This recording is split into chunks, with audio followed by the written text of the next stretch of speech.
Assalamualaikum warahmatullahi wabarakatuh. Alhamdulillah, nahmaduhu wa nasta'inuhu wa nastaghfiruh wa na'udzu billahi min shururi anfusina wa min sayyiati a'malina. Man yahdihillahu fala mudilla lahu wa man yudlil fala hadiya lahu. Ashhadu an la ilaha illallah wahdahu la syarika lahu wa ashhadu anna Muhammadan 'abduhu wa rasuluh. Allahumma salli wa sallim ala Muhammad wa ala alihi wa sahbihi ajma'in. يا أيها الذين آمنوا اتقوا الله حق تقاته ولا تموتن إلا وأنتم مسلمون. يا أيها الناس اتقوا ربكم الذي خلقكم من نفس واحدة وخلق منها زوجها وبث منهما رجالا كثيرا ونساء واتقوا الله الذي تساءلون به والأرحام إن الله كان عليكم رقيبا. يا أيها الذين آمنوا اتقوا الله وقولوا قولا سديدا يصلح لكم أعمالكم ويغفر لكم ذنوبكم ومن يطع الله ورسوله فقد فاز فوزا عظيما.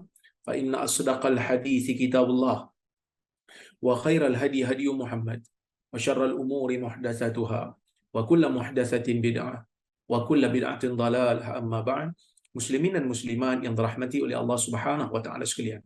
Alhamdulillah, pada malam ini kita dapat bersama-sama berhimpun dalam kuliah Zoom ini untuk kita sambung semula pengajian kita menggunakan kitab Al-Adabul Mufrad karya Al-Imam Al-Bukhari rahimahullahu taala.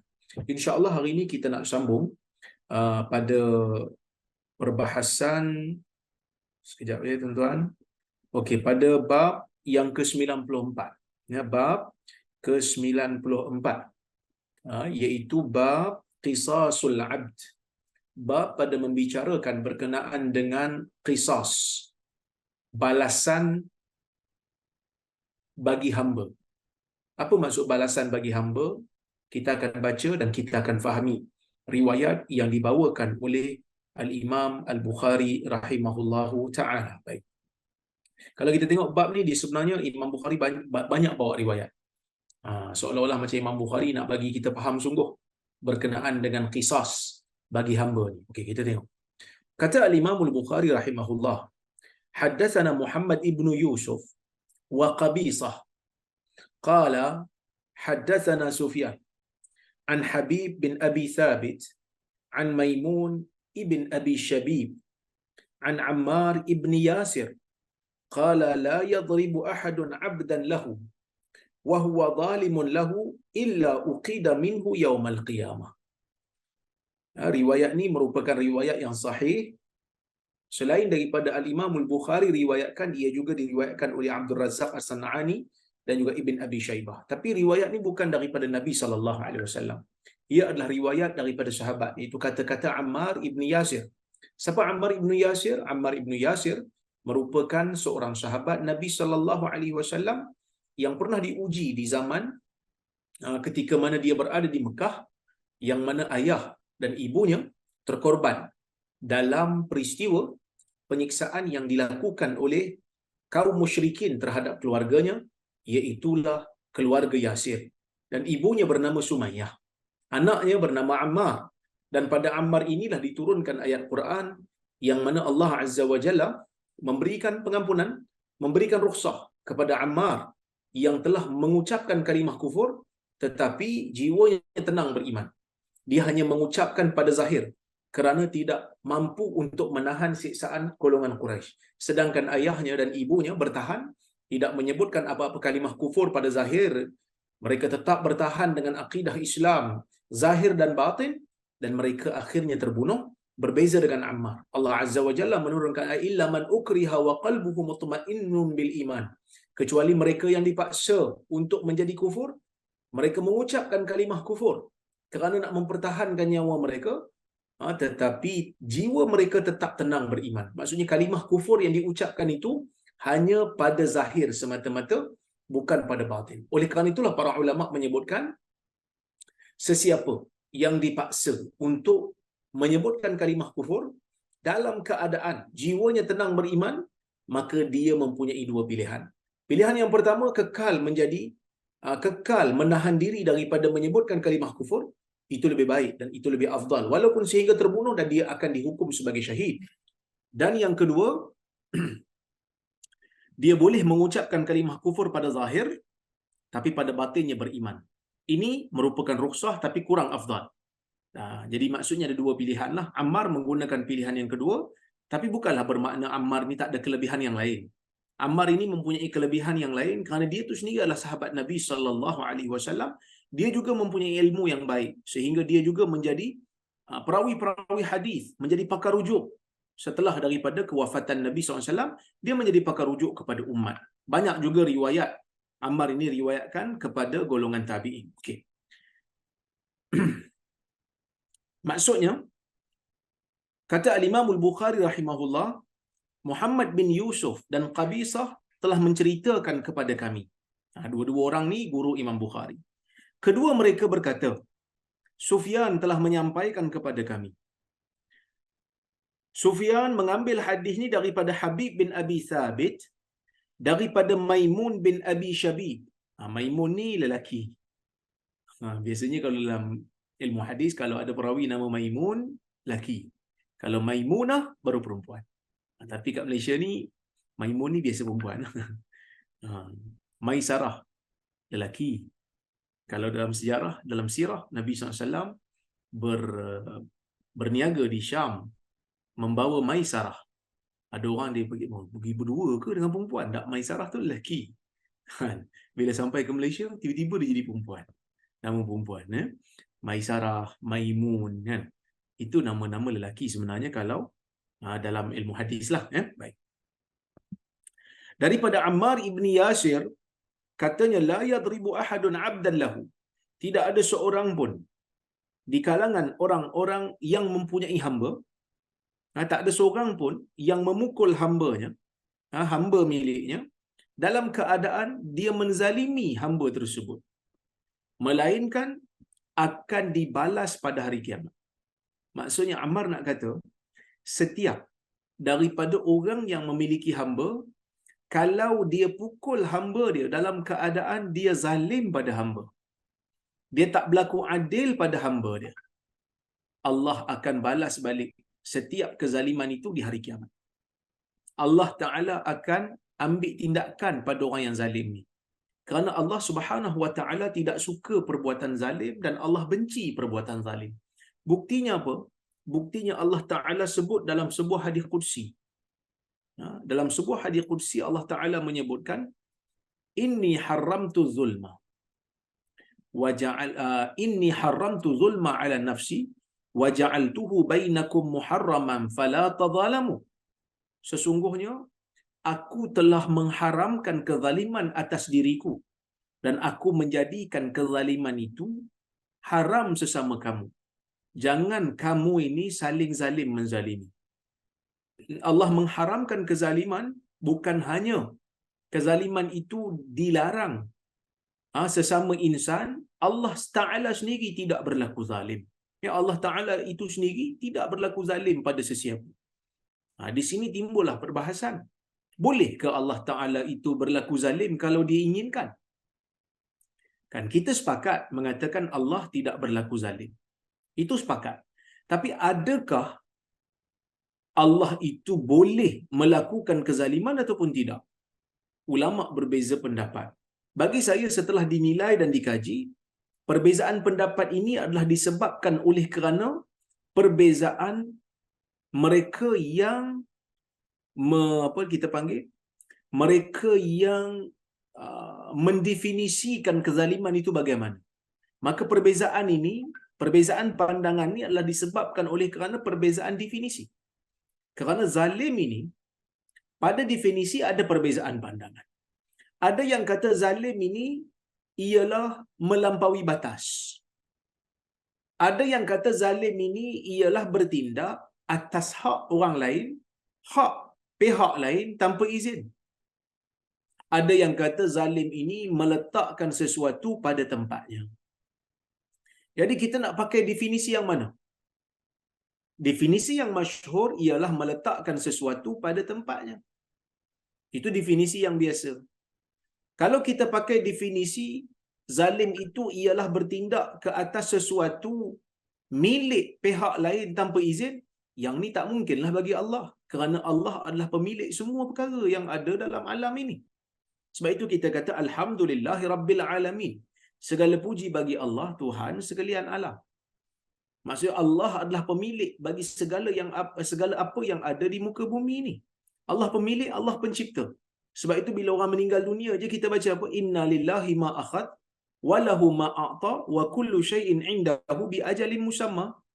Bagi Allah jua apa yang dia ambil dan bagi Allah jua apa yang dia beri. Walaupun Allah berikan kita sesuatu bukan bermakna dia bagi terus. Dia boleh ambil bila-bila masa saja. Wa kullu syai'in 'indahu bi ajalin musamma. Bagi setiap sesuatu di sisi Allah Taala itu ada tempoh limit waktunya. Sampai masa Allah Taala akan ambil, sampai masa Allah Taala akan matikan, sampai masa Allah Taala akan musnahkan, sampai masa Allah Taala akan lenyapkan.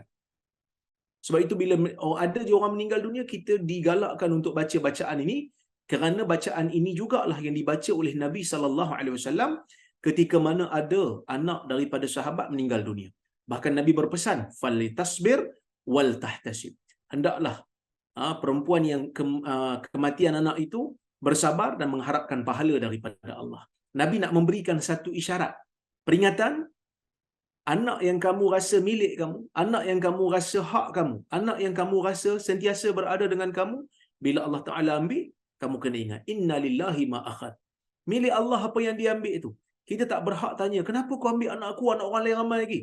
Ini hak Allah. Walahu ma'a'ta, bagi Allah jua apa yang dia beri. Yang Allah Ta'ala tak ambil lagi, yang ada pada kita lagi, itu juga milik dia. Yang mana kita hanya meminjam sahaja. Kita hanya mengurus dan mengawal sahaja. Bila-bila masa Allah Ta'ala boleh ambil balik. Jadi kalau kita mendefinisikan zalim itu ialah bertindak atas hak ataupun milik pihak lain tanpa izin, yang ni tak mungkinlah berlaku pada Allah. Kerana Allah adalah pemilik bagi segala yang apa yang ada di dunia ni. Kan? Jadi, mana satu kita nak pakai? Kalau kita kata zalim itu bermaksud tidak meletakkan sesuatu di tempatnya, maka ini mungkin boleh berlaku, tapi Allah Ta'ala tak buatlah. Kerana Allah Ta'ala ini bersifat hakim. Allah Ta'ala ini maha bijaksana. Allah Ta'ala tidak melakukan sesuatu yang tidak wajar. Kan? Macam mana kita mendefinisikan kezaliman itu? Maka kita tentukan yang mana satu dulu sebelum kita nak jawab. Mungkin ataupun tidak Allah itu melakukan kezaliman, tetapi kita sepakat mengatakan Allah itu tidak berlaku zalim. Yang kita bincang tu dari sudut kebarangkalian. Tetapi kita sepakat Allah menafikan kezaliman pada zat dia. Sama ada mungkin ataupun tak mungkin, Allah telah menyatakan dengan jelas. Sebab itu kita kata bincang panjang-panjang pun keputusan dia sama. Allah tak berlaku zalim. Sama ada mungkin ataupun tak mungkin, Allah pastinya tidak menzalimi sesiapa. Dulu yang saya sebut tu dulu tu. Banyak kali dah saya sebut. Orang yang dimasukkan oleh Allah Azza wa Jalla ke dalam neraka, apabila mereka masuk dalam neraka, itu keadilan Allah. Tetapi kalau ada orang yang berhak masuk dalam neraka, tetapi Allah tak masukkan dia dalam neraka, Allah ampunkan dia, itu adalah kemuliaan. Itu adalah kemuliaan Allah Azza wa Jalla dan rahmatnya yang maha luas. Jadi tak ada kezaliman yang dilakukan oleh Allah Azza wa Jalla terhadap makhluknya. Allah sentiasa bersifat adil. Yang kita bincang tadi ni hanya dari sudut kebarangkalian yang dibahaskan oleh para ulama. Perbezaan tu sebab apa? Perbezaan adalah disebabkan oleh kerana perbezaan definisi zalim itu, walaupun mereka sepakat mengatakan kezaliman itu tidak dilakukan oleh Allah, tetapi hanya dari sudut kemungkinan. Ni saya nak hurai banyak kali saya ulang ni supaya tuan-tuan tak salah faham. Sehari kalau dengar separuh-separuh nanti terus dikecam saya, dia kata, tengok Rora kata Allah bersifat zalim. Hasya lillah. Allah Ta'ala bersifat dengan sifat sempurna. Allah tidak menzalimi sesiapa. Allah Azza wa Jalla itu maha adil. Allah Ta'ala itu maha hakim, maha bijaksana. Wallahu a'lam. Okey. Tapi kat sini Allah akan mengambil tindakan pada orang yang zalim. Zalim ni ada banyak lah. Ada menzalimi, apa ni kita kata, seseorang yang menzalimi diri dia sendiri. Zalim pada diri sendiri tak termasuklah dalam riwayat ni. Zalim pada diri sendiri ni ada, dia ni melakukan penderhakaan pada diri pada diri dia ataupun melakukan kezaliman pada diri dia dengan melakukan penderhakaan terhadap agama. Dia melakukan syirik umpamanya. Kan dia melakukan dosa umpamanya, maka dia menzalimi diri dia sendiri. Itu yang pertama. Yang kedua, dia menzalimi orang lain. Nah, yang inilah yang dimaksudkan dalam riwayat ni, dia zalimi orang lain. Dia pukul orang lain, dia cederakan orang lain, terutamanya orang hamba-hamba yang tak mempunyai kemampuan untuk balas balik, maka dia zalimi hamba tersebut. Maka oleh kerana itu Allah Ta'ala akan ambil tindakan pada dia, akan balas balik pada dia. Okey, kita tengok riwayat yang berikutnya. Baik, hadis nombor 182.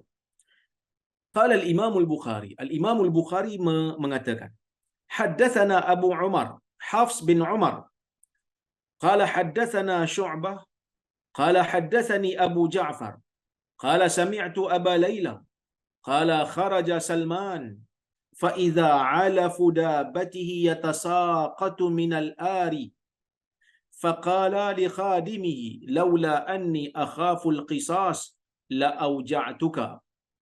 Hadis ni merupakan atau riwayat ni merupakan riwayat yang disandarkan juga kepada sahabat Nabi sallallahu alaihi wasallam yang bernama Salman Al-Farisi. Salman Al-Farisi ni berasal daripada Parsi, mencari agama dan akhirnya bertemu dengan Rasulullah sallallahu alaihi wasallam. Kisah dia masyhurlah, yang mana dia ni pernah memberikan cadangan kepada Nabi SAW untuk Nabi ni mengorek parit dalam peperangan Khandaq dan akhirnya Nabi terima. Nak bagi tahu apa kat kita? Nak bagi tahu cadangan walaupun datang daripada negara luar yang bukan Islam, tapi kalau tidak bercanggah dengan akidah Islam tak ada masalah, boleh diterima. Baik, kata Al-Imam Al-Bukhari rahimahullah, haddatsana Abu Umar Hafs bin Umar. Abu Umar Hafs bin Umar telah menceritakan kepada kami, kata Imam Bukhari. Ini guru Imam Bukhari lah. Dia berkata Syu'bah telah menyampaikan kepada kami. Maksudnya Abu Umar mengambil daripada Syu'bah. Qala haddatsani Abu Ja'far. Ya. Syu'bah mengatakan Abu Ja'far telah menceritakan kepada saya.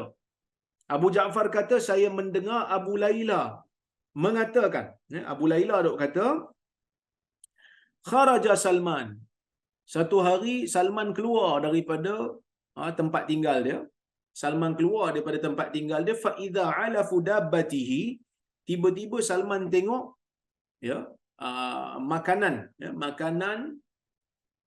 haiwan ternakan dia, rumput-rumput yang perlu diberi makan pada haiwan ternakan dia tu jatuh daripada bekas dia, daripada tempat ikatan haiwan tersebut. Maka Salman pun mengatakan kepada hambanya, laula anni akhaful qisas, kalau tidaklah kerana aku bimbang aku akan dibalas sama seperti mana yang aku lakukan, maksud kalau aku tak takut balasan daripada Tuhan, la auja'tuka, aku akan sakiti kamu. Tapi aku takut dengan balasan Allah, jadi aku tak buatlah. Aku akan pukul kamu ni, maksudnya kamu cuai sehingga terjatuh. Sehingga terjatuh makanan ternakan tersebut. Riwayat 183. Riwayat ni sahih. Riwayat 183 ni pun sahih. Imam Muslim juga meriwayatkan dalam sahihnya. Kata Al-Imam Al-Bukhari rahimahullah, haddatsana Abu Rabi' qala haddatsana Ismail qala haddatsana Al-Ala an abihi an Abi Hurairah radhiyallahu anhu anin Nabi sallallahu alaihi wasallam qala la tu'addanna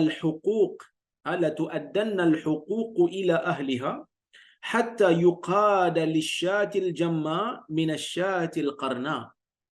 Maksudnya, kata Al-Imam Al-Bukhari rahimahullah, Abu Rabi' telah menyampaikan kepada kami. Dia mengatakan Ismail telah menyampaikan kepada kami.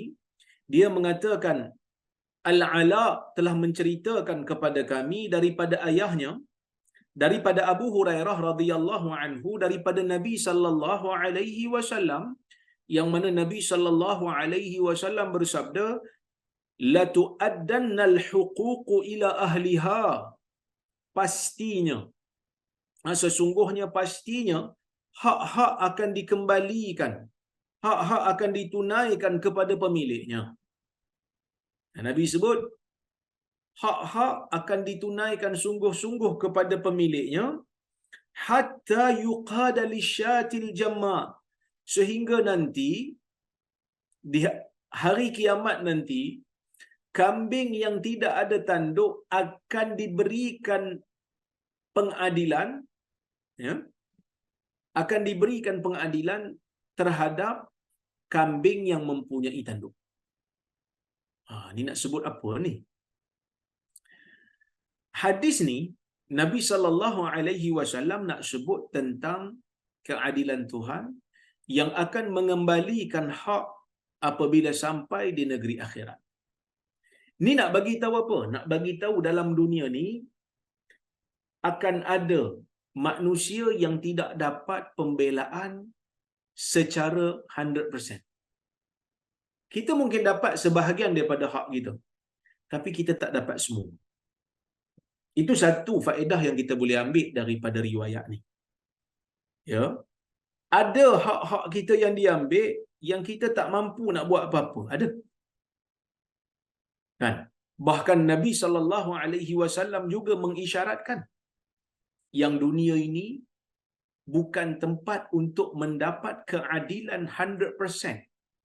Tak mungkin, kerana hakim itu yang akan mengadili kes-kes tuntutan hak dua pihak yang bertelagah adalah manusia juga.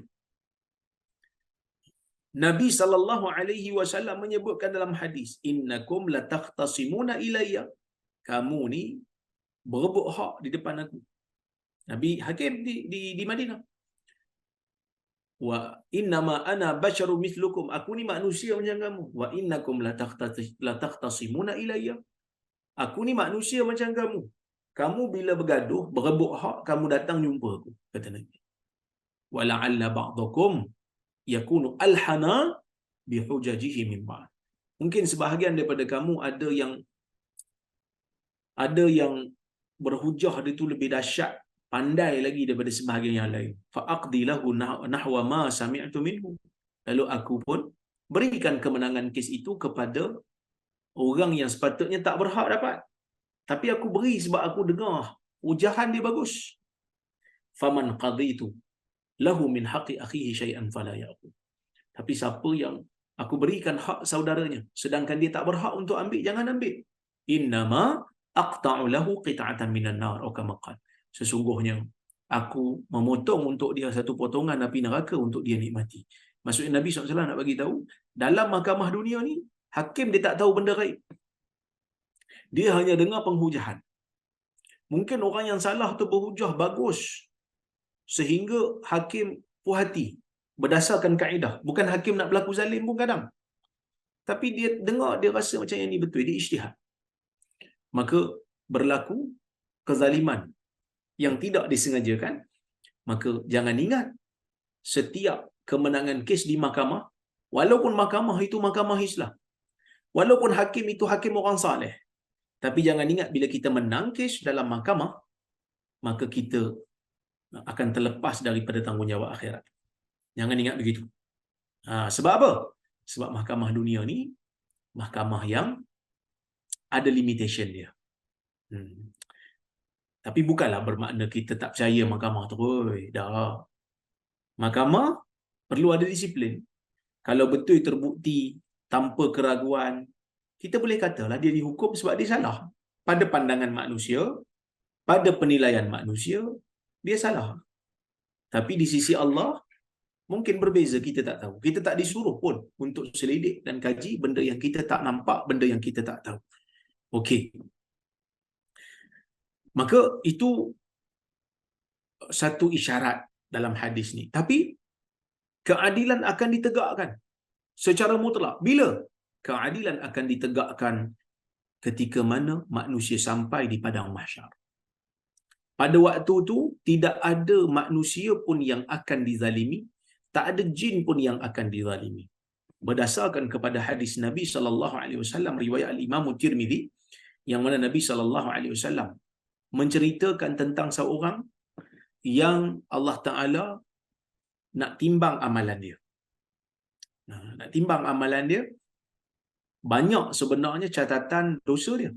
Tapi Allah Ta'ala arahkan malaikat untuk letakkan buku catatan jahat yang begitu banyak, 99 buku, yang satu buku luah mata memandang, nak ditimbang dengan satu kebaikan, iaitu la ilaha illallah.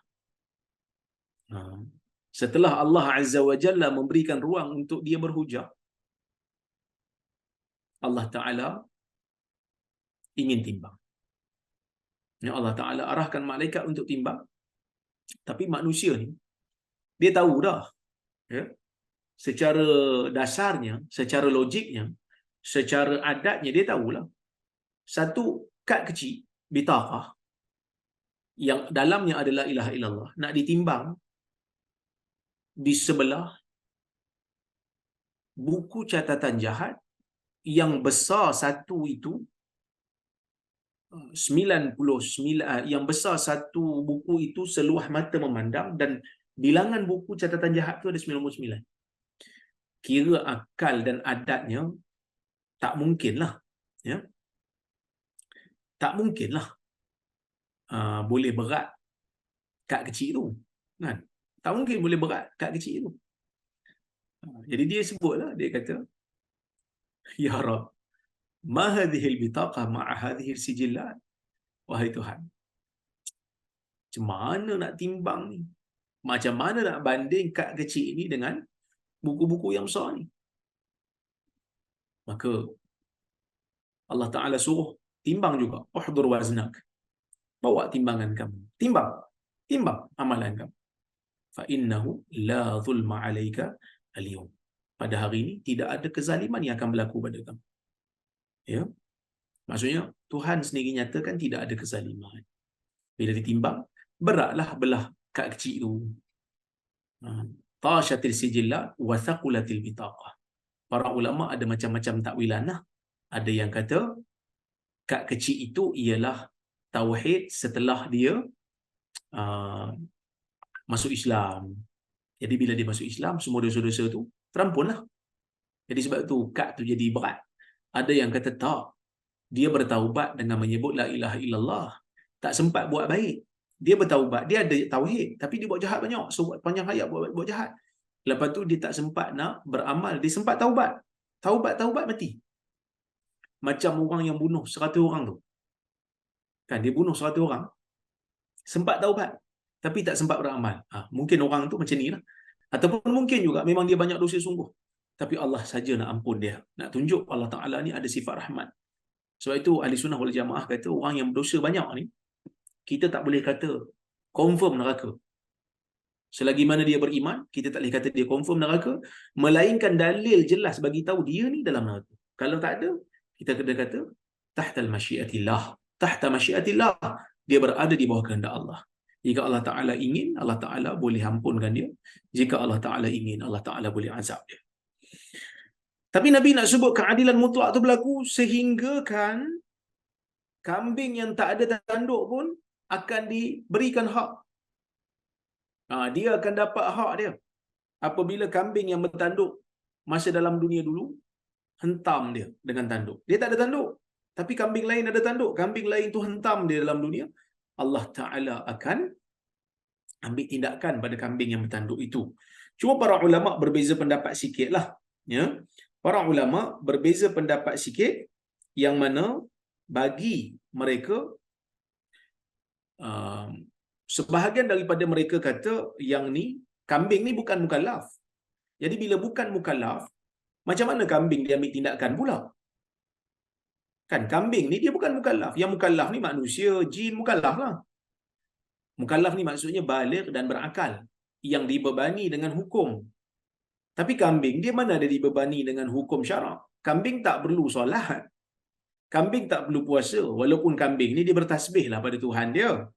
Cuma dia bukan mukallaf. Jadi bukan mukallaf, macam mana dipertanggungjawabkan? Maka para ulama berbeza pendapat. Ada yang kata yang dimaksudkan oleh Nabi ini bukan kambing betul-betul. Allah Ta'ala hanya mewujudkan bayangan sahaja supaya kita nampak keadilan itu berlaku walaupun bukan pada manusia pun, pada haiwan pun akan diletakkan, tapi itu hanya gambaran. Tetapi wallahu a'lam, majoriti ulama mengatakan memang hakikat betul lah, kambing juga akan dihidupkan semula untuk diadili. Tetapi ia bukan sebagai kita panggil, bukanlah bermakna kambing itu berdosa, tak. Tapi hanya sekadar Allah Azza wa Jalla nak tunjukkan keadilan dia, nak bagi tahu kat kita, hisab ni berlaku secara adil. Hisab ni berlaku secara adil dan nak tunjuk kat kita, kita ni memang betul-betul akan dibangkitkan semula. Sebab itu Allah Ta'ala suruh kita baca ayat dalam surah Fatihah itu, Maliki Yaumiddin, Tuhan yang menguasai hari pembalasan. Kenapa Tuhan suruh baca yang tu? Supaya kita duk ingat hari ni, hari di mana Allah Azza wa Jalla sahaja yang akan berkuasa.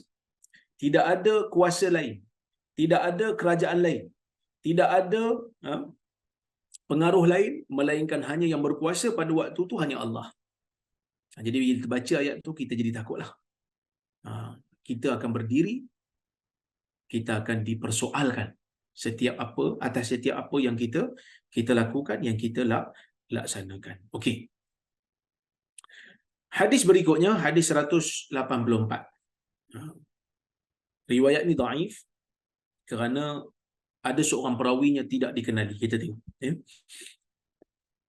Haddatsana, qala al-Imam al-Bukhari, haddatsana Abdullah bin Muhammad al-Ju'fi.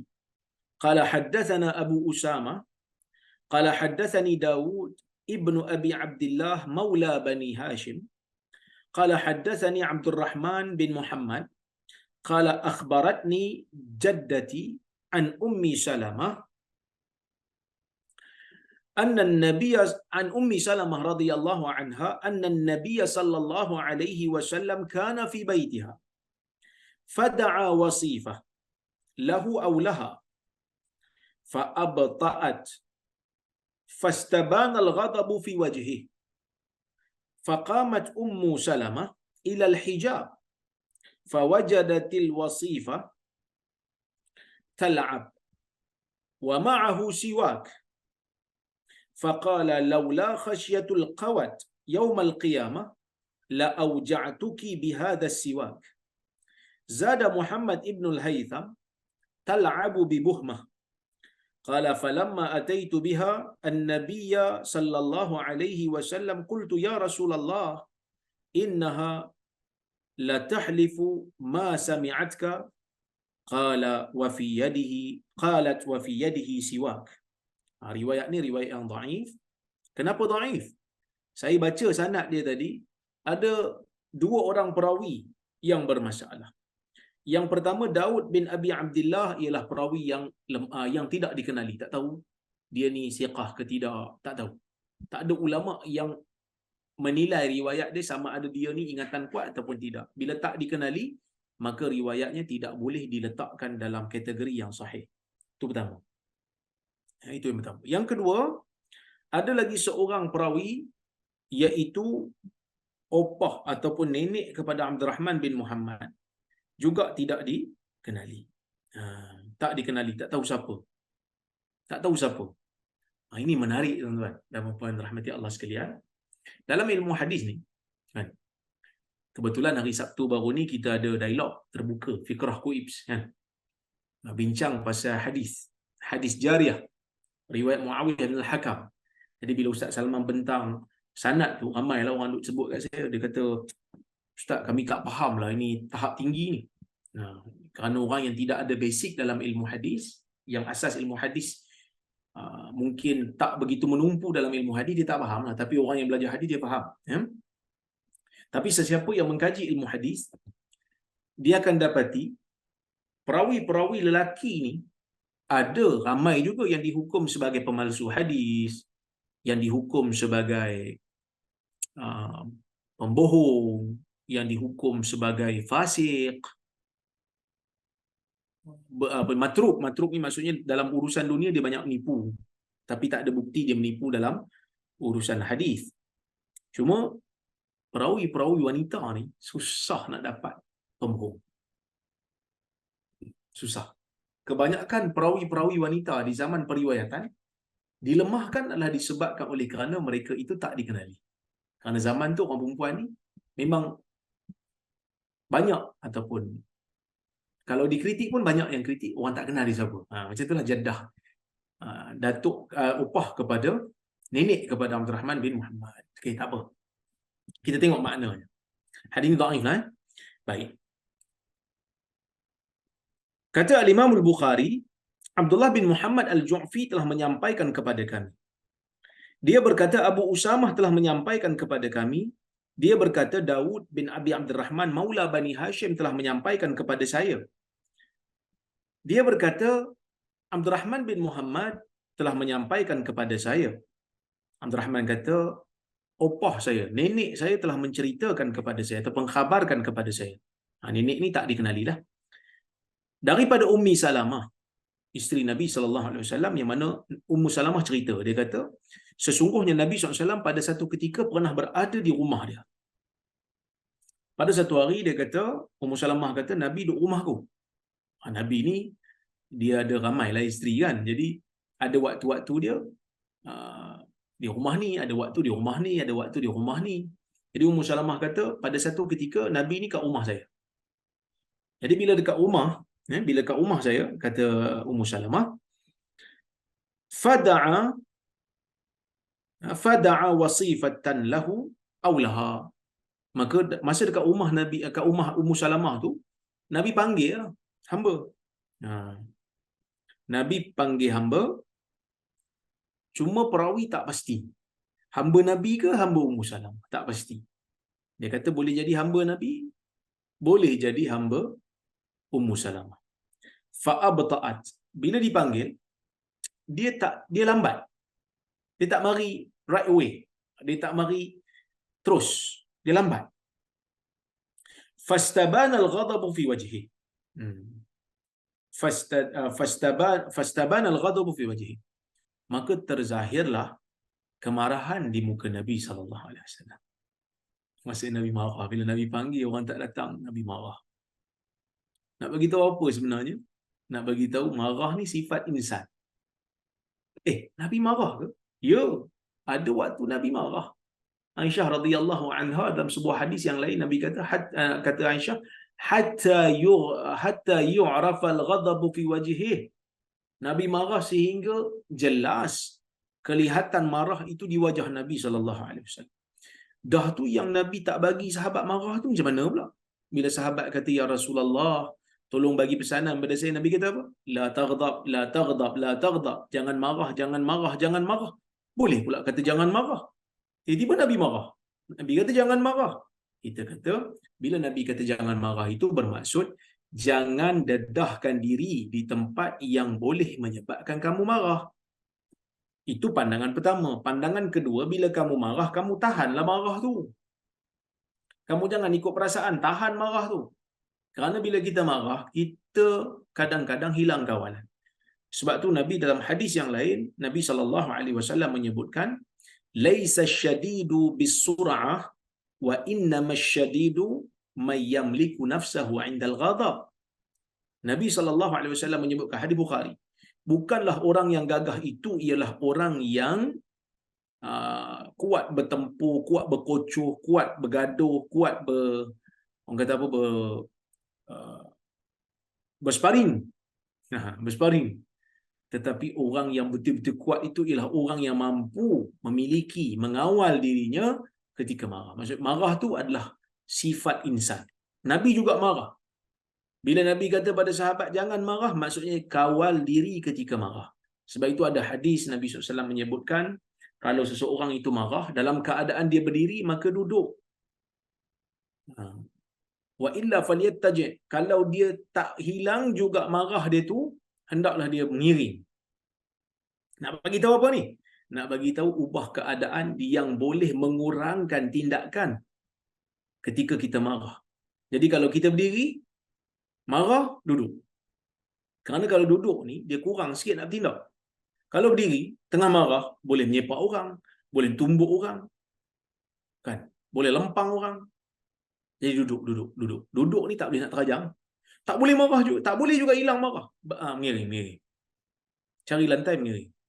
Jadi kalau staff-staff tengok masuk-masuk dalam jabat bos tengah mengiring tu, boleh jadi bos tengah marah lah tu, tengah menahan marah. Jadi hati-hati. Ya? Baik. Dalam riwayat yang lain disebut diam. Nabi kata, "Idza ghadiba ahadukum falyaskut." Apabila salah bila salah seorang daripada kamu marah, hendaklah diam. Ada riwayat menyebutkan tentang ambil wudu. Riwayat tu ada percanggahan sikit, ada yang kata sabit daripada Nabi SAW, ada yang kata dhaif, tapi dalam masalah fadailul amal tak ada masalah, boleh diamalkan. Cuma Nabi SAW nak mengisyaratkan bukan tak boleh marah. Mana ada orang normal tak marah langsung. Kadang-kadang kena marah jugalah. Cuma kawal kemarahan tersebut supaya kemarahan tersebut tidak membahayakan, tidak memudaratkan. Kerana bila kita marah, kadang-kadang kawalan kita terhadap mulut kita, kawalan kita terhadap tangan kita, kawalan kita terhadap anggota-anggota yang lain ni tak boleh terkawal. Tambahan pula di zaman media sosial ni, kan? Tambahan pula dalam media sosial ni, yang mana setiap daripada kita ni diberikan platform untuk menulis dan orang boleh baca terbuka. Dulu hanya orang-orang tertentu je boleh masuk TV, boleh masuk radio ni. Orang-orang lain tak ada. Tapi sekarang ini setiap daripada kita diberikan platform. Sama ada dia ni pandai ataupun dia ni kurang pandai, ataupun dia ni ada pengaruh ataupun tak ada pengaruh, ada pendidikan ataupun tak ada pendidikan, dia beri ruang yang sama untuk dia menulis. Kan, diberi ruang yang sama untuk dia menulis, jadi kena hati-hati dengan apa yang kita tulis. Kan, kena hati-hati dengan apa yang kita tulis. Tapi ada orang pandai juga, dia takut bila dia tulis pakai nama sebenar, takut kena saman, kan? Takut kena saman. Jadi dia buat apa? Dia tak pakai profil yang menunjukkan diri dia, dia pakai fake account, kan? Lepas tu dia tulis ikut suka hati dia, dia kata tak, orang tak kenal aku. Tak, Allah Ta'ala tetap kenal kamu. Allah Ta'ala tetap akan mengarahkan malaikat untuk menulis segala apa yang kamu tulis. Itu kena hati-hati. Baik. So Nabi SAW marah. Kelihatan jelas marah di wajah Nabi SAW. Tapi Nabi kawal lah. Nabi marah juga, tapi Nabi kawal. Faqamat Ummu Salamah ilal hijab. Maka Ummu Salamah pun bangkitlah. Dia pergi ke tabir. Ya. Fawajadatil wasifah. Maka dia dapati hamba perempuan tu sedang bermain.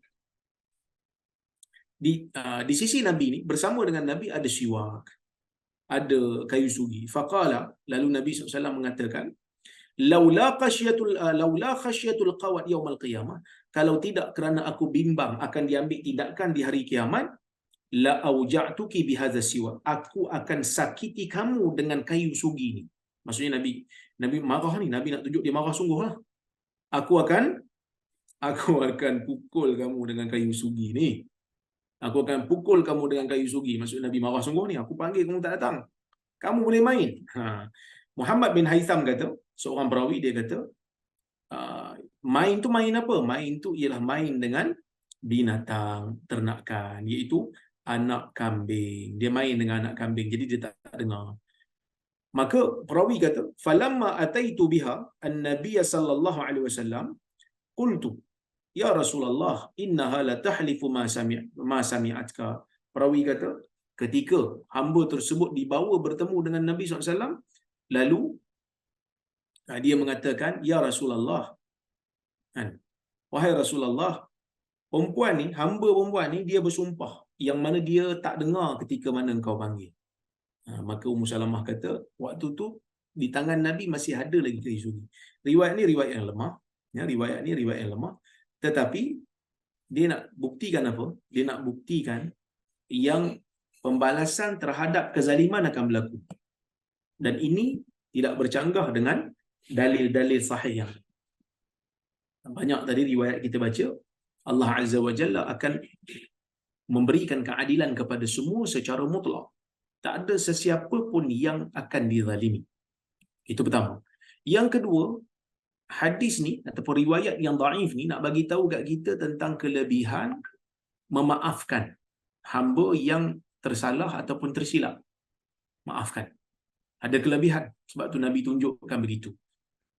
Dan kelebihan untuk menahan marah, mengawal marah. Mengawal marah ni penting. Kalau boleh kita kawal lah marah kita tu. Kan? Kerana ada kelebihan. Kerana ada kelebihan bagi orang yang mengawal marah. Allah Subhanahu wa taala akan memberikan ganjaran, dia akan diberikan dengan pilihan hurul ain, bidadari syurga bila di akhirat nanti. Ya. Bidadari syurga akan diberikan kepada dia. Dia boleh pilih yang mana satu.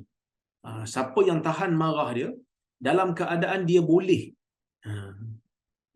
boleh untuk melaksanakan kemarahan itu. Maksudnya dia boleh, kalau dia nak ambil tindakan dia boleh, tapi dia tahan marah dia. Maka Allah Ta'ala akan berikan dia kelebihan. Apa dia? Dia akan diberi pilihan dengan bidadari syurga. Siapa yang riwayat ni? Abu Daud dan Tirmizi.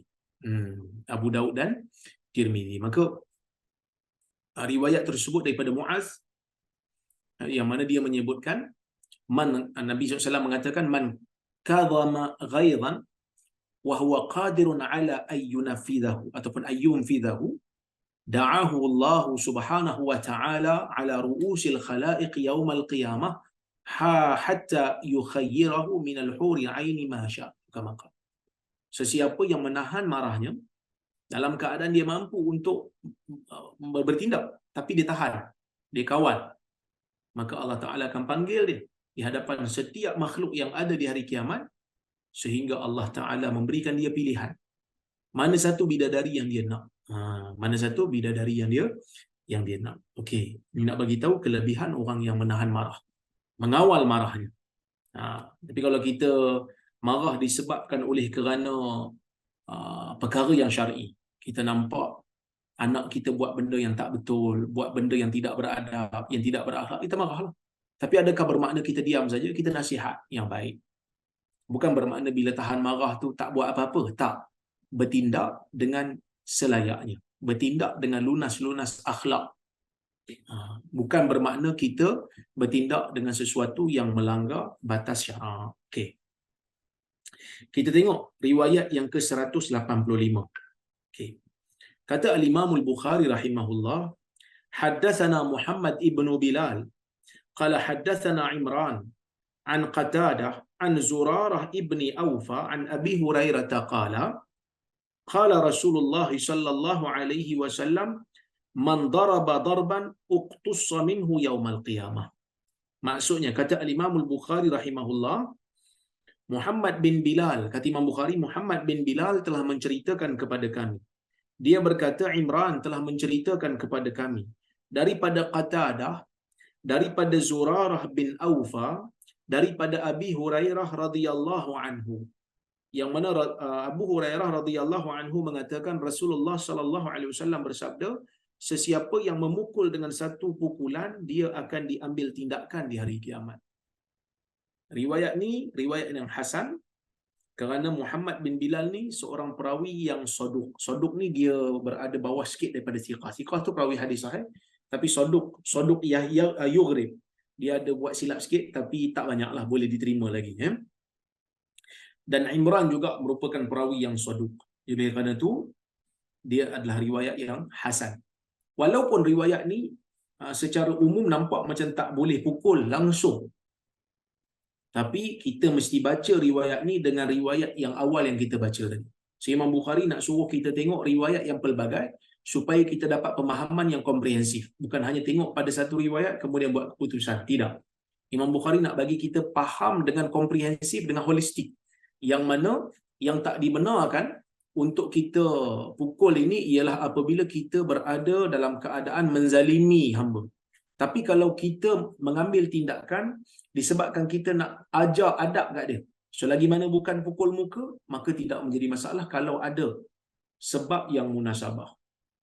Kalau ada sebab yang munasabah, kita dibenarkan. Tapi kalau tidak ada sebab, kita yang zalim saja pergi pukul, maka kita akan dipertanggungjawabkan. Kerana pada zaman dulu ni, macam yang saya sebut sebelum-sebelum ini pun, hamba ni memang ada dalam tamadun sebelum daripada Islam pun. Sebelum daripada kelahiran Nabi SAW, hamba dah ada.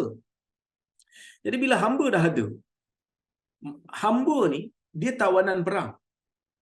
Ada juga yang ditangkap tiba-tiba.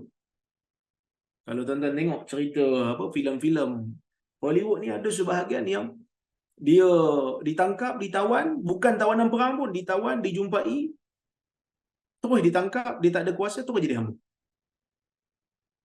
Tapi dalam Islam, hamba ni hanya diperolehi melalui tawanan perang. Itu dalam Islam lah. Cuma zaman dulu ni, boleh saya sebut tadi, hamba bukan diperkenalkan oleh Nabi SAW. Bahkan sewaktu Nabi diutuskan menjadi Rasul, hamba dah ada. Sumayyah itu bekas hamba. Bilal itu juga hamba. Khabbab bin Al-Arat juga bekas hamba. Kan? Jadi ramai ni bekas-bekas hamba ni. Kan? Jadi bila bekas hamba-hamba dah ada di zaman sebelum daripada zaman Nabi, macam mana keadaan hamba sebelum daripada tamadun Islam? Sebelum daripada tamadun Islam, hamba ni memang dizalimi, tak ada hak untuk membela diri. Tak ada siapa nak bela pun. Tak ada siapa nak bela pun. Dalam tamadun Rom umpamanya, mereka menjadikan hamba itu sebagai bahan untuk berhibur dengan menumpahkan darah hamba. Tuan-tuan mungkin pernah tengok cerita Gladiator. Bagaimana orang-orang Rom menjadikan hamba-hamba ni yang ditawan ni sebagai gladiator. Gladiator ni pertunjukan tetapi sampai menumpahkan darah, mati. Dan orang-orang Rom pada zaman itu seronok melihat darah yang ditumpahkan. Dan bila Islam datang, Islam ubah benda ni. Islam mengatakan dia hamba. Mungkin dia bukan Islam pun, tapi kamu jangan zalimi dia. Kamu jangan zalimi dia, kamu jangan pukul dia tanpa sebab. Sebab dia adalah insan, dia adalah manusia. Maka Islam itu apabila dia datang, dia bukan hanya menjaga kebajikan bangsawan, tetapi dia juga menjaga hak orang kebanyakan. Dia bukan hanya menjaga hak orang yang merdeka, dia juga menjaga hak hamba. Dia bukan hanya menjaga semata-mata hak orang Islam, tetapi dia juga menjaga hak orang-orang zimmi, itu kafir zimmi yang duduk dalam negara Islam, yang tidak memerangi Islam dan bayar cukai kepada pemerintah umat Islam. Jadi Islam ini adalah satu agama yang bersifat universal.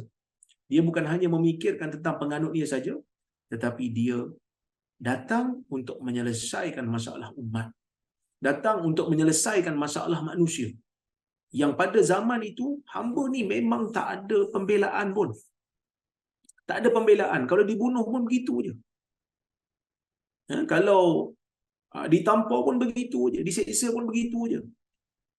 Tapi Islam datang. Islam bela hamba ni.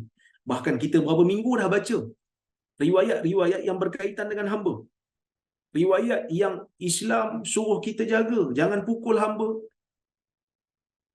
Siapa yang pukul hamba tanpa sebab, tanpa alasan yang munasabah, Islam suruh bebaskan dia. Kan? Ada orang pelik, ialah cerita hadis jariah ni sebelum ni. Tuan-tuan boleh tengok. Ada rakaman dia dekat channel Pramedia Tajdid. Kisah seorang sahabat yang dah tampar hamba disebabkan satu kesalahan. Lepas tu dia datang kat Nabi SAW, dia nak bebaskan. Nabi test iman dia. Nabi tanya, Aina Allah? Di mana Allah? Hadis ni riwayat Muslim. Hadis ni jadi polemik lah. Ada orang kata peristiwa ni berlaku sekali je. Dan Nabi tak tanya pun di mana Allah. Sedangkan riwayat Muslim ni Nabi tanya di mana Allah. Ada yang bantah, ada yang kata riwayat ni bercanggah-canggah. Ada riwayat Abu Dawud, riwayat Imam Ahmad dan sebagainya mengatakan, siapa Tuhan kamu? Dia kata Allah. Tapi bagi pengkaji-pengkaji, dia akan dapati, yang berkaji betul lah, dia akan dapati riwayat-riwayat yang menunjukkan sahabat membawa hamba bertemu dengan Nabi SAW untuk dibebaskan kerana mereka telah mengasari hamba ni ada banyak. Dalam adab mufrad ni pun, kuliah-kuliah yang lepas kita tengok bagaimana Suwaid bin Muqarrin menceritakan salah seorang daripada adik-beradik mereka yang 7 itu, salah seorangnya telah mengasari hamba, memukul hamba. Jadi Nabi SAW menganjurkan mereka untuk membebaskan hamba tersebut. So, pembebasan hamba disebabkan dikasari ni memang ada. Benda tu berlaku kalau berkali-kali pun tak menjadi masalah. Sebab benda tu memang ada. Banyak kali. Bahkan Islam menggalakkan kita untuk membebaskan hamba. Jadi nak bagi tahu tentang Islam, kita kata membela hak hamba ni. Membela hak hamba. Dan hadis yang ke-186 yang terakhir untuk bab ini, kata Imam Al-Bukhari, kita tengok. Imam Bukhari mengatakan, haddatsana Khalifah. Qala haddatsana Abdullah bin Raja. Qala haddatsani Abu Al-Awwam an Qatada Abdullah bin Syaqiq, an Abdullah bin Syaqiq, an Abi Hurairah radhiyallahu anhu qala, anin Nabi SAW qala man daraba darban zulman uqtussa minhu yaumal qiyamah. Ini merupakan riwayat yang hasan kerana Abdullah bin Raja dia adalah perawi yang soduk. Dia ada silap sikit tapi riwayat dia secara umum boleh jadikan hasan. Maksudnya kata Imam Bukhari, khalifah telah menceritakan kepada kami, dia mengatakan Abdullah bin Raja telah menceritakan kepada kami. Dia mengatakan Abu Al-Awwam telah menceritakan kepada kami daripada Qatadah, daripada Abdullah bin Syaqiq, daripada Abi Hurairah, daripada Nabi SAW. Nabi mengatakan sesiapa yang memukul dengan satu pukulan secara zalim, maka akan diambil tindakan dari kiamat. Riwayat ni tak cerita pun pasal hamba, tapi nak cerita pukul secara zalim. So Imam Bukhari tadi dia bawa riwayat kata siapa pukul satu pukulan akan diambil tindakan. Tak sebut pasal zalim. Tak sebut pasal zalim, tapi riwayat yang kedua ni disebut pasal zalim. Nak bagi tahu pukulan yang zalim akan diambil tindakan. Manakala pukulan yang tidak zalim, yang ni tak mengapa kalau tujuan dia adalah untuk mengajar adab kepada hamba tersebut. Wallahu ta'ala a'lamu bissawab. Mudah-mudahan ada manfaat kuliah kita pada malam ini. Saya berhenti di sini dulu. Saya tengok kalau ada soalan ataupun komentar ataupun kritikan, saya ada silap di mana-mana, tolong bagi tahu ya, insya-Allah.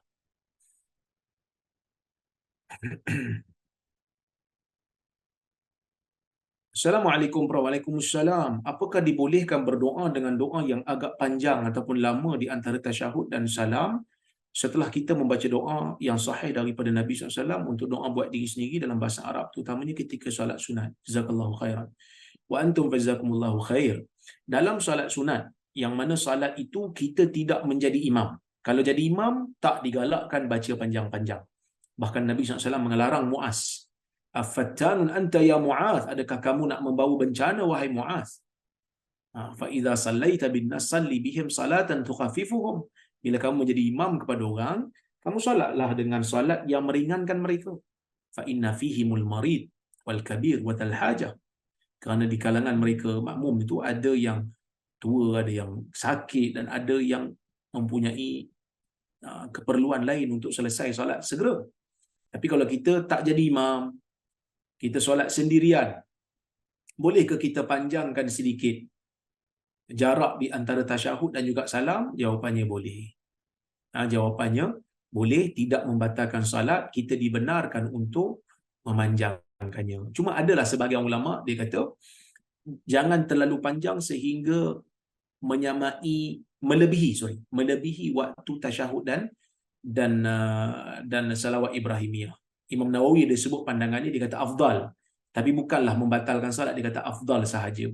Tapi kalau kita panjangkan kerana kita ada doa yang kita nak doa, maka tidak menjadi masalah kerana tempat itu adalah tempat yang mustajab untuk kita berdoa. Ya. Nabi SAW menyebutkan dalam hadis, falyatakhayyar minad du'a'i a'jabahu. Selepas dia berdoa dengan doa yang Nabi ajar, lepas beri salam tu, sebelum beri salam tu, lepas tasyahud tu, Nabi kata pilihlah doa apa yang dia nak doa. Pilih doa apa yang dia nak doa. Doa yang paling pendek yang Nabi ajar, Allahumma inni as'alukal jannah wa a'udzubika minan nar. Ya Allah, aku minta kepada kamu syurga dan aku berlindung denganmu daripada neraka. Orang kita selalu masa salam baca kan, Assalamualaikum warahmatullahi wabarakatuh, Allahumma inni as'aluka ridhaka wal jannah, Assalamualaikum warahmatullahi wabarakatuh, wa a'udzubika minan nar. Saya tidak menjumpai asal bagi amalan ini, tetapi kalau kita baca awal sedikit sebelum beri salam, itu lebih baik. Sebab ada hadis yang daripada Abu Dawud. Hadis Abu Dawud, seorang sahabat datang jumpa Nabi SAW, bagi tahu amalan dia begitu. Dia minta syurga dan minta neraka sebelum bagi salam. Nabi kata haulaha nudandin. Pada perkara itu jugalah yang kami minta. Maksud Nabi mengikrarkan, Nabi mengakui amalan tersebut. Jadi kalau kita tak tahu nak doa apa sangat, kita doa Allahumma inni as'alukal jannah wa a'udzubika minan nar. Ya Allah, aku berlindung, aku memohon kepadamu syurga dan aku berlindung denganmu daripada neraka. Wallahu a'lam. Assalamualaikum warahmatullahi wabarakatuh. Adakah seorang hakim berdosa apabila dia buat keputusan berdasarkan ijtihad dia dan keputusan yang diambil tu ternyata tak adil? Jazakallahu khair. Wa antum jazakumullahu khair. Nabi SAW menyebutkan dalam sebuah hadis Bukhari, Nabi kata, "Idza hakama al-hakim fajtahada fa asaba falahu ajran wa idza akhta'a falahu ajrun wahid." Atau kama qala. Nabi mengatakan apabila seorang hakim berhukum, lalu dia berijtihad, dia dah menggunakan segala kemampuan yang ada, dia tak cuai, dia baca semua dalil-dalil, tapi dia buat keputusan, kalau betul, dia dapat 2 pahala. Kalau dia salah, dia dapat 1 pahala. Tapi kalau sengaja dia mengabaikan, sengaja dia cuai, sengaja dia zalim, dia akan dipertanggungjawabkan, dia berdosa. Tapi kalau dia tak cuai, dia dah gunakan segala kemampuan dia, tapi tak capai juga, maka dia diberi maaf. Bahkan, dia dapat 1 pahala atas ijtihad dia. Wallahu a'lam.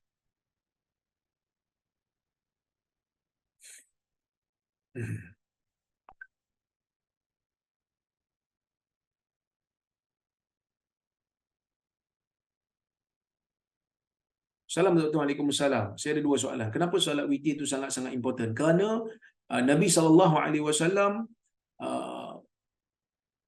jarang-jarang sangat meninggalkan solat witir.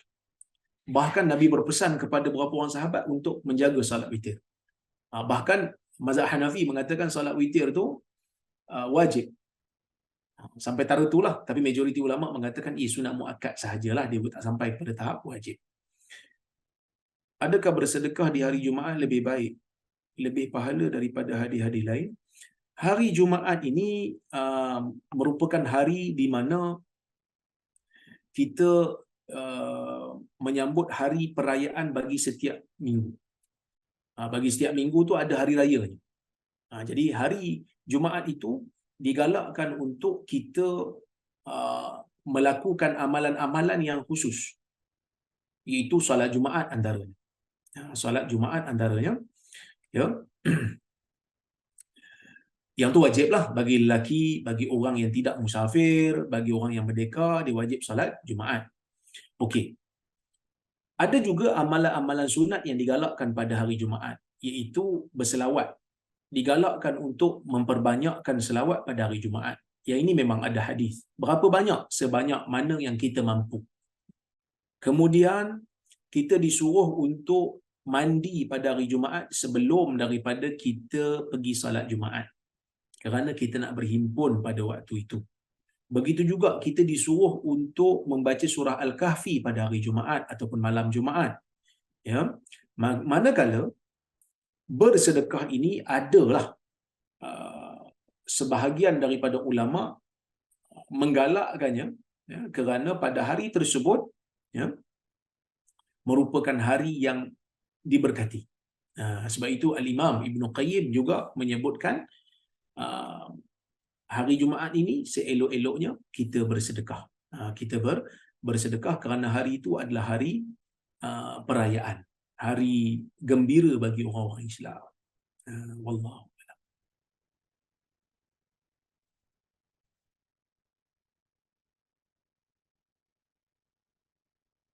Okay.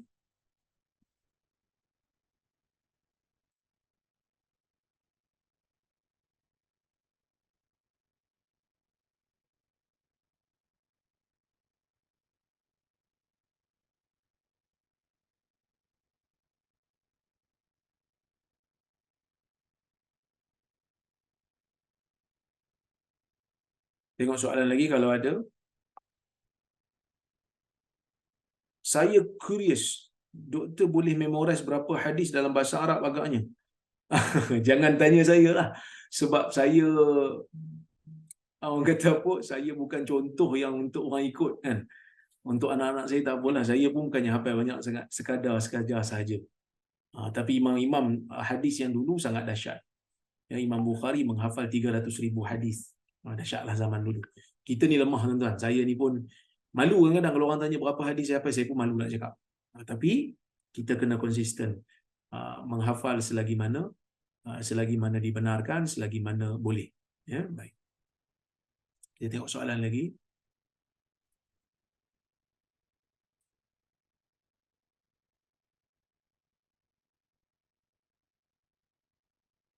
Saya tengok lagi.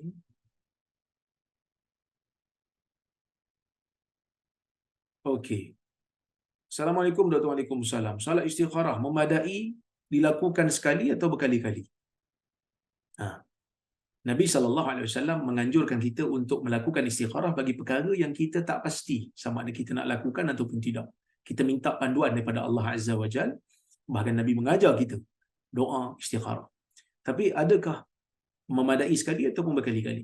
Kebanyakan ulama mengatakan selagi mana kita tidak dapat panduan yang meyakinkan kita ataupun menguatkan jiwa kita, kita boleh melakukannya berkali-kali, tak ada masalah. Assalamualaikum Dr. Waalaikumsalam. Bolehkan perempuan solat Jumaat? Sebab kat SPM saya buat macam tu. SPM. Perempuan dibenarkan solat Jumaat tapi tak wajib. Dibenarkan solat Jumaat tapi tak wajib.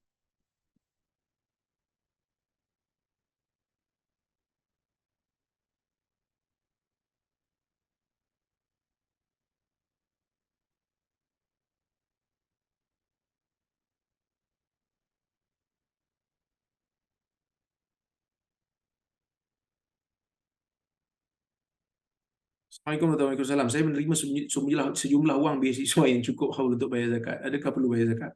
Zakat ni bila kita memiliki harta yang cukup nisab dan cukup haul, dan pemilikan tu pemilikan kita yang sempurna, maka kita wajib membayar zakat. Selepas azan, solat apa yang utama? Tahiyatul masjid atau rawatib? Tahiyatul masjid ni ialah salat yang boleh terangkum dalam mana-mana solat yang lain.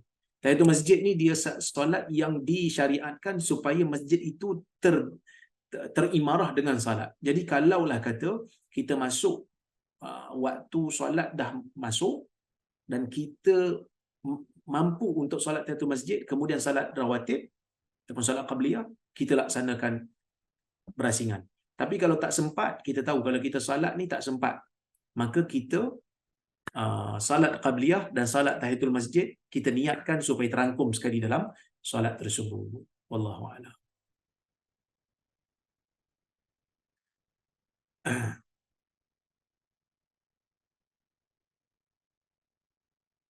Assalamualaikum warahmatullahi wabarakatuh. Benarkah pengkaji hadis tu akan tahu hadis tu palsu atau sahih sebaik saja membacanya? Pengkaji hadis ni kalau zaman dulu je, zaman Imam Ahmad, zaman Yahya bin Ma'in, zaman Imam Bukhari, zaman Imam Muslim, sebab dia orang ni menghafal banyak hadis. Hafiz dipanggil hafiz. Hafiz ni maksudnya dia dah melalui kebanyakan hadis. Jadi kalau dia tak tahu hadis tu, dia kata aku tidak menjumpai asalnya, kebiasaannya hadis tu memang tak sahih lah. Memang tak sahih. Tapi kalau di zaman ini di zaman ini tu berbeza-beza. Ada yang kuat pengetahuan hadisnya, ada yang tak kuat. Jadi dia tak boleh jadi satu petanda lah, kecuali kalau pengkaji hadis itu sendiri menyandarkan pandangan dia kepada ulama hadis zaman dulu. Contohnya macam dia kata, kalau orang tanya dia, Ustaz, hadis ni apa status dia? Dia kata Al-Imam Bukhari mengatakan dia tidak menjumpai asal. Ibn Hajar mengatakan dia tak jumpai asal. Itu okey. Tapi kebanyakan pengkaji hadis di zaman sekarang, dia hanya boleh macam buat telahan saja. Nampak? Pelik je hadis ni. Nanti balik saya semak dulu. Begitu boleh. Tapi dia tak boleh kata, saya tak jumpa, terus buat keputusan palsu terus. Tak. Dia kena cari dulu. Sebab dia tak melalui riwayat-riwayat yang pelbagai. Kerana riwayat ilmu hadis zaman sekarang ni jauhlah daripada zaman Nabi SAW.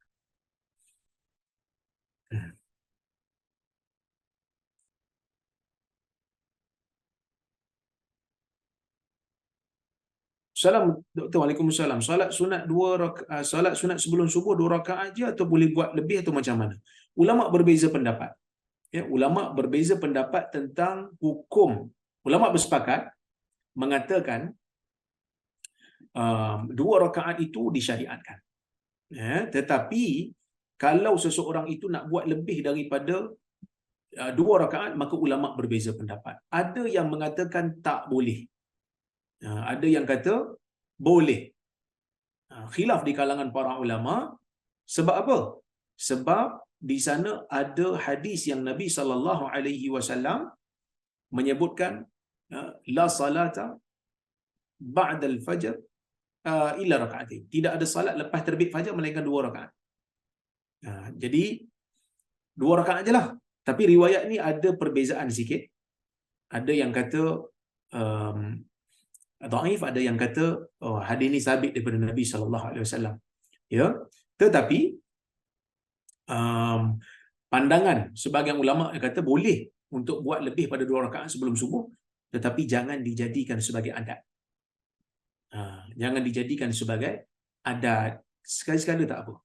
Kecuali kalau dia datang ke masjid, dia salat tahiyatul masjid, lepas tu dia salat qabliyah fajar, qabliyah subuh. Itu tidak ada masalah. Tidak ada masalah sebab dia salat tu kerana ada sebab yang lain, iaitu masuk ke dalam masjid. Masuk ke dalam masjid. Wallahu a'lam.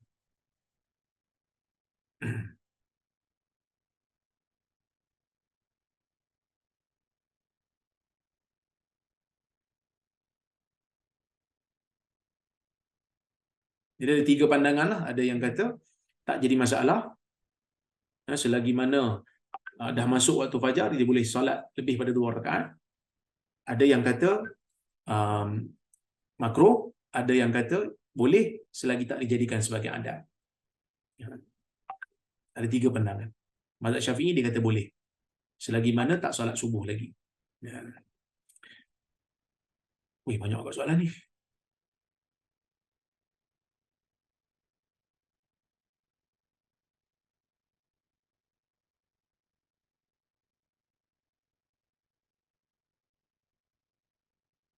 Ustaz, adakah dibolehkan jamak takhir di rumah selepas pulang dari musafir? Contoh situasi pulang daripada Kuala Lumpur ke Kedah, menaiki bas tapi bas tak berhenti untuk solat dalam perjalanan.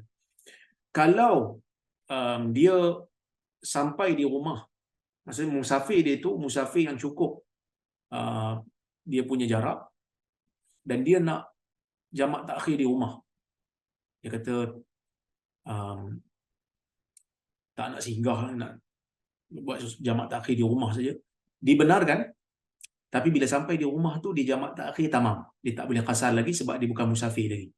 Kalau disolat sebelum sampai kawasan rumah dia, sebelum masuk qaryah rumah dia, dia boleh salat jamak dan qasar. Tapi kalau dia dah sampai di rumah dia, jamak takhir sahaja dibenarkan. Jamak takdim tak boleh. Dah sampai rumah tak ada jamak takdim. Sebab dah sampai rumah. Dia kena salat waktu awal, waktu yang kedua kena tunggu waktu masuk. Tapi ni jamak takhir dibenarkan, tapi tamam, bukan qasar. Wallahu alam. Itu je soalan yang saya nampak boleh, yang saya mampu jawab. InsyaAllah jika ada kesempatan yang lain kita bertemu lagi. Saya mohon maaf terkasar bahasa tersilap kata. Aku qauli hadza wa astaghfirullahal azim li wa lakum. Terima kasih kepada Global Ihsan, Kak Jini, Dr. Azmi, Ustaz Reza dan yang lain-lain lagi. Moga-moga Allah Ta'ala rahmati kalian. Terima kasih juga pada yang hadir pada malam ni. Terima kasih ramai juga yang hadir. Alhamdulillah. Kita jumpa lagi di lain masa. Assalamualaikum warahmatullahi wabarakatuh.